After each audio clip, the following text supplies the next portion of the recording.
Now, what you want to do is you want to stick your toe in the water and you want to see if the reception so far is pretty good. So you've got all of their needs on the table. You think you've got a pretty good distinction between must needs and want needs, and you've circled the ones that are want needs that maybe you can't satisfy.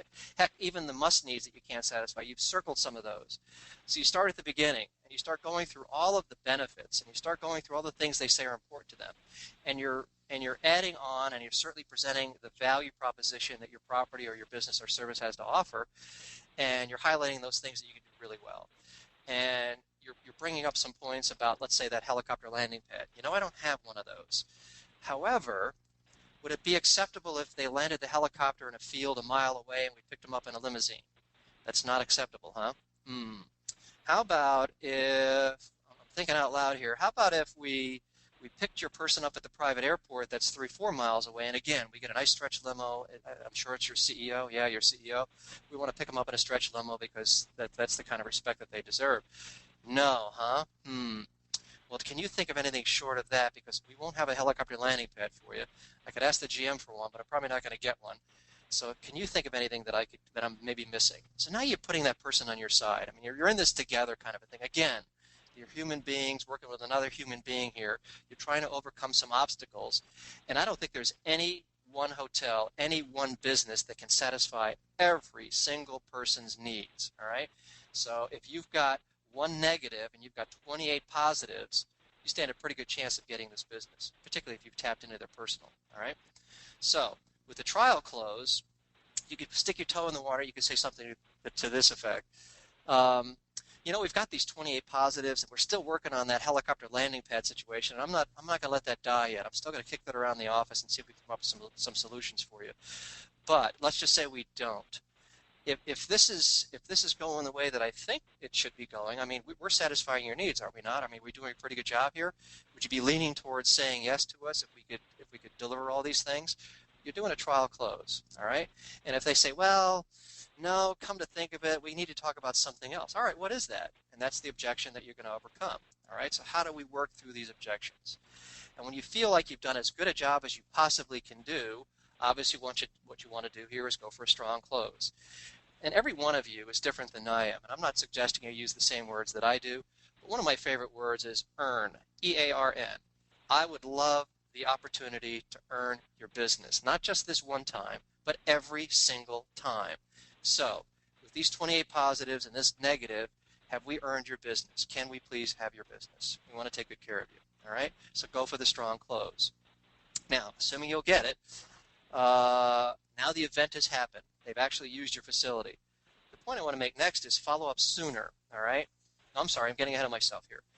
You've asked for the business, they said yes. You've given them a timeline as to how you're going to follow up. Proposal is going to be sent out. The agreement's going to be in there. And this is what else happens after that agreement is sent out. And I'll have that agreement to you by Friday, say noon, all right? So when should you have that agreement in their hands? Sooner than Friday at noon, Friday morning, Thursday late, all right? So deliver sooner than you said you would. It will impress these clients, particularly stable analytics, people that have a personality style who are very numbers driven. They like to see things as opposed to be told things, all right? So show them. Stable analytics would love that. Dominant drivens, people that are in charge, would love to see that you follow up sooner than you said you would. All right? Nice surprise. Now, you've actually had the affair at your hotel. You've taken care of the meeting, the banquet, the convention, whatever it is.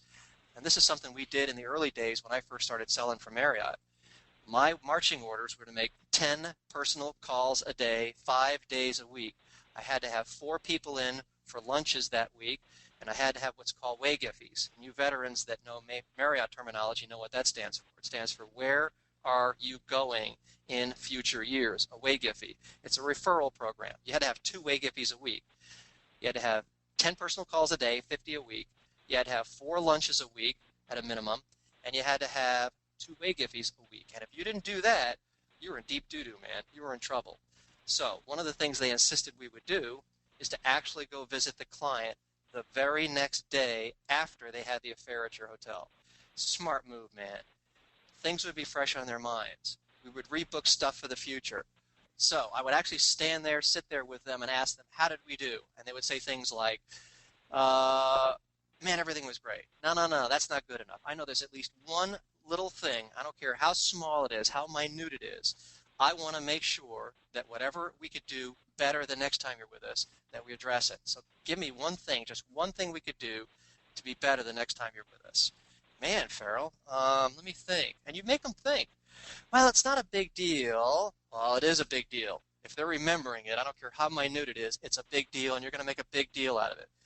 The direct billing didn't go real well with a couple of the people. The front desk tried to ask them for their credit card and didn't realize they should have been on the direct bill. All right, we're going to handle that next time. I apologize for that. Anything else? No? Are you sure? I mean, you see what I'm doing here? We want to be better. I don't care if you're 5-star, 5-diamond. There's always something you could do to be better. And then, of course, you're asking for the next piece of business, all right? And then you're leaving this in a personal note with this person. You know that they're into hobbies, putting boats in bottles, and you bring them a book on it, an article on it, whatever it is. Again, human being to human being. So seek to improve yourself, not just the stuff that the hotel did for them. A couple more points. Always be advancing the sale, not continuance. So let's assume we've got some GMs on the phone, we've got some owners on the phone right now, or listening to this webinar. And you're saying to yourself, geez, I think my salespeople are doing all these things. They're still not booking enough business. My suggestion to you is go out on sales calls with them. They may be doing a phenomenal job in making sales calls. However, they're calling on the wrong people. Or maybe they're making a great sales call on the right people, but that client has a hidden agenda that hasn't come to the surface yet. And the best story that I could give you that comes to mind for me is about 4 or 5 years ago when I was at Signature. Signature is a training company, for those of you that don't know. It's the best one out there, sales and service training company. And when I was at Signature, I was working on a huge account. This is a multi-million-dollar account. Man, I'm doing all the right things, and I'm getting all the right signals, and I'm making all the right connections. Now, all of a sudden, I can't get this client to call me back. I mean, I've got a lot of time and money invested in these people. And I would have felt really sorry for a salesperson that was going after this versus me, because I would have really doubted the salesperson, honestly. Because what happened? I mean, what'd you do? What'd you do wrong? Well, what happened was the client was going through a process where they were going from being publicly held to privately held. And the individuals I was dealing with were at a high level, but even they didn't know in the early days of our discussing their training needs. So when they found out, they cut me off because they couldn't spend any money, and they weren't allowed to tell anyone in the outside world that was what's happening. So my point is, sometimes there's some hidden agendas that don't come out right away that you have to cultivate, that you have to keep working. So if you're a decision maker and you have salespeople working for you and you're wondering why they're not producing, go out on calls with them. A, they're either making a call that could be improved. B, they're not calling on the right individual, or they're doing all those things right, except the company has a hidden agenda. And nobody goes out and makes a sales call and scores a win every time. That's why I want to make a point here. You're always advancing the sale, not continuance. Advancing means you're setting goals, you're setting guidelines, you're setting timelines as to when you're going to get back together again. And the point is this. If the person says, do you call me in about 30 days, you don't leave it at that. You say, all right, let me get on my calendar. I'm going to call you on Friday the 19th. Is that a good date for you? I'm going to call you in the morning. Does that work for you? So you try to get as specific as you can. That's an advancement. Continuance would be, all right, I'll try to find you in 30 days. There's not enough of a commitment there on his end, her end, the potential client. Give them some specifics as best you can as to when you're going to be following up.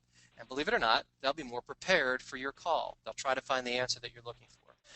Lastly, but not to be outdone, loyalty, loyalty, loyalty is the end game here. Yeah, they're going to produce business for you. Yeah, they're important that you get their money. Yeah, we need their money. But the bottom line is you're driving loyalty between them and you. It's you versus the other salesperson first and foremost. Before we ever get to bricks and mortar, it's between you and some other salesperson or salespersons.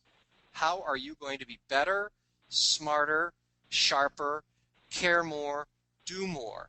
How are you going to do that? And when you figure that out and you make those connections, now you're driving loyalty. Loyalty, loyalty, loyalty.